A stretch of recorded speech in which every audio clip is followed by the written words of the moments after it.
Hey, salut, ici Kajakore pour une nouvelle vidéo. Aujourd'hui, je vais t'apprendre à écrire ton nom en coréen. Mon but, c'est vraiment qu'à la fin de cette vidéo, tu aies pu réussir à écrire ton prénom en Hangul avec les lettres coréennes. Je ne vais pas t'enseigner le Hangul dans cette vidéo, mais ça va bien se passer, ne t'en fais pas. Aussi, n'oublie pas que tu as déjà plein de cours écrits disponibles sur kajakore.com, dont le Hangul bien sûr, donc fonce voir ça, les liens sont dans la description. Pour cette vidéo, je vais détailler comment retranscrire chaque son étranger en écriture coréenne. Si tu n'es pas encore abonné, je t'invite vraiment à le faire. Je poste 3 vidéos par semaine pour t'enseigner le coréen, donc abonne-toi et active la petite cloche pour ne rien manquer. Et aussi, si tu apprécies mon contenu, n'oublie pas de liker, c'est super important, merci beaucoup. Alors, pour commencer, la chose à retenir, c'est que quand on écrit son nom en coréen, on se base sur les sons, les sonorités uniquement.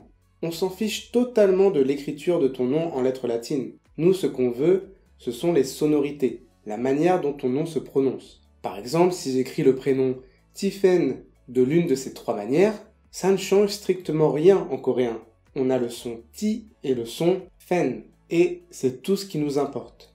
La première étape, c'est donc de décomposer ton nom en sonorités. Par exemple, moi, c'est Kevin, donc j'ai le son ke, puis le son vin, et on verra ce que ça donne. Si tu t'appelles Zoé, tu as le son zo, puis le son e. Si tu t'appelles Vanessa, tu as le son va, puis le son ne, puis le son sa. Bref, tu m'as compris. On se fiche de l'écriture, tout ce qui compte, ce sont les sons qui composent ton nom.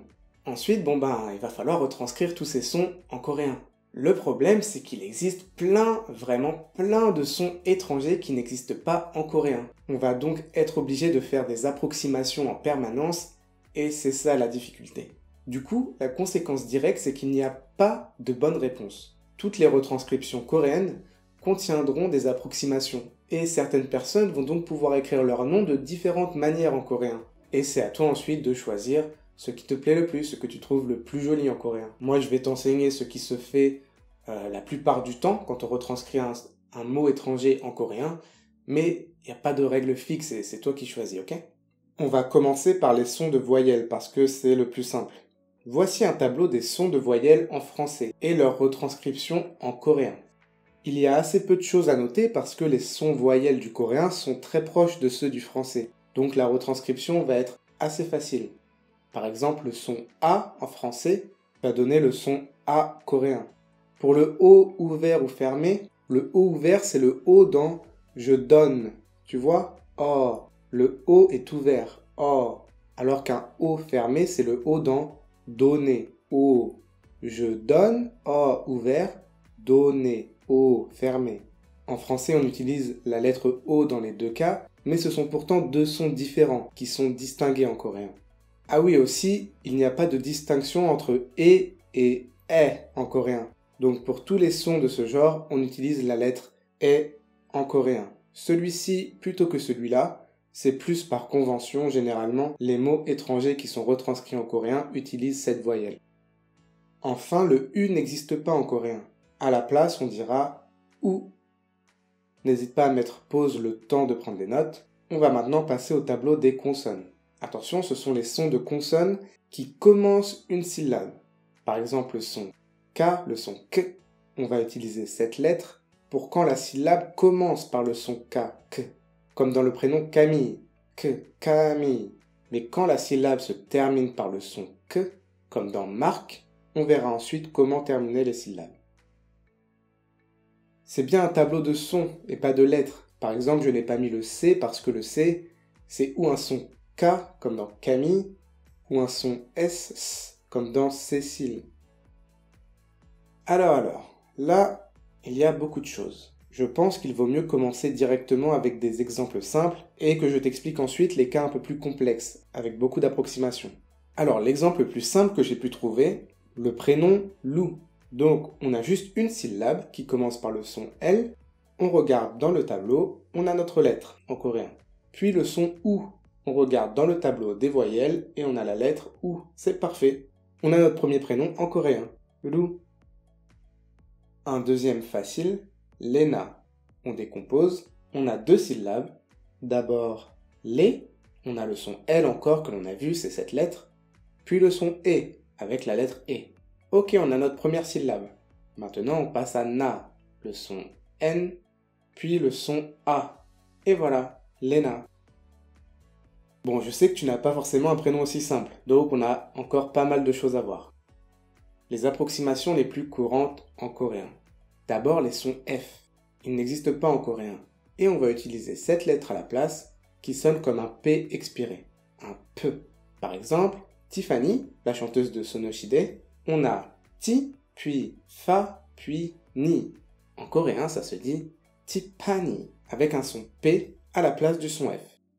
Ensuite, le son R n'existe pas non plus en coréen. À la place, on utilise cette lettre, qui ressemble un peu plus à un L dans la prononciation. Par exemple, le prénom Sarah, qui contient les sons Sa et Ra, ça donne Sarah. Pour certains prénoms, il est possible d'utiliser cette lettre, qui est comme un H expiré en anglais. À vous d'essayer pour voir ce qui ressemble le plus à votre prénom, ce qui est le plus joli pour vous en fait. Pour le V, on utilise le son B, le son B, comme en espagnol. Donc si on prend le prénom Vanessa, avec les sons Va, Ne et Sa, en coréen ça donne Vanessa. Enfin, le son Z, le son Z, est approximé avec cette lettre, qui est une sorte de D. Donc, Lisa, on a Li et Za, ce qui donne Lija. Ah, et à la fin, je vous ai mis le cas où il n'y a pas de son de consonne au début d'une syllabe. Par exemple, le prénom Amélie, qui commence par la voyelle A. En coréen, on ne peut pas laisser une voyelle toute seule, donc on ajoute simplement cette lettre avant. Amélie, on obtient Amélie. Ok, je suis sûr que certains peuvent déjà écrire leur nom en coréen. D'ailleurs, marque-le-moi en commentaire, c'est l'exercice parfait, et j'y jetterai un œil. Mais je sais aussi que beaucoup d'entre vous ne peuvent toujours pas l'écrire. On va passer au son de consonne qui termine une syllabe maintenant. Le problème du coréen, c'est qu'il n'y a que 7 sons possibles pour terminer une syllabe. Les voici. Bon, ça fait très peu, alors moi ça m'arrange, Kevin, on a Ke et Vin. Enfin, j'ai bien mon son N final de Vin. Je peux écrire Kevin. Paul, on a un son L final, c'est parfait, Paul. Myriam, avec le son M final, on peut écrire Miriam. Mais pour les autres, par exemple, Jacob, qui se termine par un son B, on ne peut pas. Loïs, qui se termine par un son S, on ne peut pas non plus. L'astuce, ça va être que les sonorités qui sont en position finale, on les passe en position initiale de la syllabe suivante. Comment faire ça? Avec la lettre coréenne E. Un exemple, Jacob, on a le son Ja et le son Kob, mais on a vu que ce n'est pas possible en coréen. Du coup, on va décomposer le son Kob en faisant passer le son B à une nouvelle syllabe. On le décompose donc en Ja, Ko, Be. Et là, on peut l'écrire Jacob. On a fait passer notre son B en position initiale d'une nouvelle syllabe. Ok, Loïs, on a Lo et Is, mais pas de son S final en coréen. Donc, on fait passer le S en position initiale de la syllabe suivante, ce qui donne Lo, I, Se. En coréen, Loïse. Et cette lettre E, c'est un peu la lettre magique, elle va pas nous servir qu'à ça. On a un autre problème en français, c'est qu'on peut avoir 2 consonnes qui se suivent. Par exemple, Bruno, on a B et R, br. C'est pas possible ça en coréen. En coréen, c'est consonne-voyelle ou consonne-voyelle-consonne, mais jamais consonne-consonne-voyelle. Comment faire? Pareil que précédemment, on divise avec E. Bruno, ça devient Bruno en coréen, Bruno. Driss, beaucoup de choses à faire là. On a le DR, dr, qu'il faut couper en 2, puis le is final qui n'existe pas en coréen. Donc il faut faire passer le son S dans une nouvelle syllabe. On obtient Driss. Ok, compliqué maintenant. Christophe. Alors là, on a Christophe. Le CR, le CR, on le divise. Le is, il faut faire une nouvelle syllabe. Le tof, pareil, il faut faire une nouvelle syllabe. On obtient Christophe. Et c'est là qu'on voit bien à quel point on est obligé de faire des approximations et que nos prénoms en coréen sonnent souvent bien différemment de nos vrais prénoms. Mais pas le choix. Bon, il nous reste quelques cas, et il y en a qui s'impatientent, car ils sont toujours bloqués. Tous les sons nasaux, on, en, un, pour cela, on utilise cette lettre, qui sonne comme ñ, comme dans bowling, ing. Manon, manon. Corentin, corentin. Si on a un son L entre deux voyelles, il est courant d'utiliser 2 fois cette lettre plutôt qu'une. Par exemple, Ella, ça donnerait Ella. Le X, un peu compliqué le X. S'il est en début de prénom, comme Xavier, on peut utiliser juste cette lettre, ce qui donne Xavier. S'il est en plein milieu, comme Alexandra, on va le diviser entre 2 syllabes. Si t'écoutes attentivement, tu verras que ça sonne comme un K et un S. Alexandra. Et du coup, ça, on sait faire. Alexandra. Alexandra. Pour tout ce qui est W, en fait, ce sont juste des sons de voyelles en coréen. Wa, wo, we, oui. Et wu n'existe pas, donc on met juste ou. Willy, ça donne Willy. Je pense qu'on a fait le tour. Enfin, on doit pouvoir écrire 99% des prénoms avec ce que je t'ai dit là.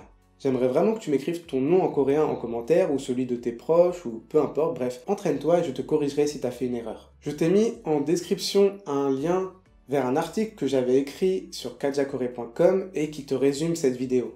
Et aussi sur mon site, tu peux récupérer un guide totalement gratuit sur comment se débrouiller en coréen. C'est un petit guide qui contient de nombreuses phrases de tous les jours qui te seront utiles si tu voyages en Corée. Voilà, cette vidéo est à présent terminée. Si elle t'a plu, n'hésite pas à la partager, à laisser un pouce en l'air et n'oublie pas de t'abonner.